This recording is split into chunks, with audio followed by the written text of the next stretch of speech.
Maayos na lilipatan. Yan ang hiling ng mga pamilyang damay sa demolition para sa gagawing North-South Commuter Railway Project ng PNR. Nasa frontline ng balitang yan, si Bon Gualvez.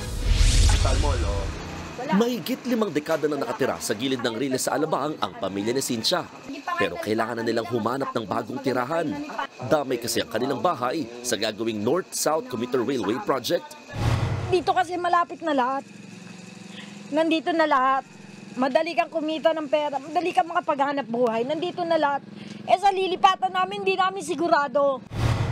Halos kalahati ng lahat ng bahay sa Purok 6B ng Rayos del Compound, kasama kay Cynthia, ang nakatakdang i-demolish. Ang ilang tindahan pati ang daycare center na ito, gigibain din para sa gagawing elevated railway.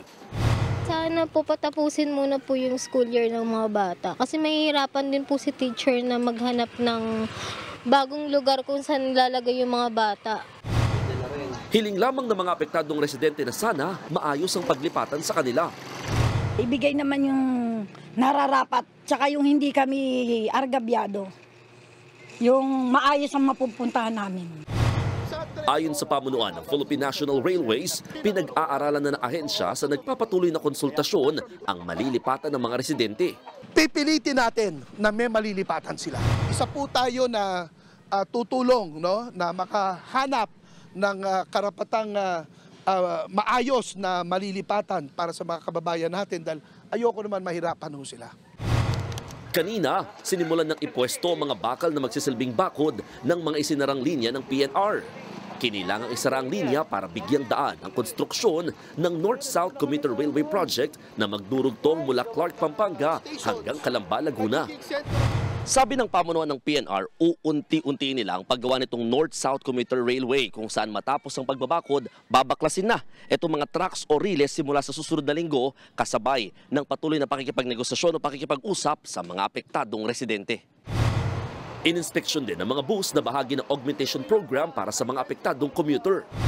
25 units ang nakalaan sa programa, pero 15 lamang ang pinatatakbo ngayon dahil kumonti raw ang bilang ng mga sumasakay. Isa sa nakikitang dahilan ang malaking diferensya sa pamasahe. Kung sasakay kasi ng PNR para sa biyaheng Tutuban pa Alabang, 30 pesos lamang ang babayaran. Higit doble kapag nag-bus na 72 pesos ang pamasahe. Plano ng PNR na dumulog sa Kongreso para gawing pareho ang presyo ng pamasahe sa tren at sa bus. We can maybe provide some comfort to our passengers by providing subsidy to the private buses that will ply in the areas affected. Pinag-aaralan din kung kailangang humiling pa sa LTFRB ng dagdag na prangkisa sakaling maglaan ng babiyahing UV Express para sa mga apektadong pasahero. Nagbabalita mula sa frontline, Mon Gualvez, News 5. Mga kapatid, Julius Babaw po. Iba na ang may alam at may pakialam sa panahon ngayon.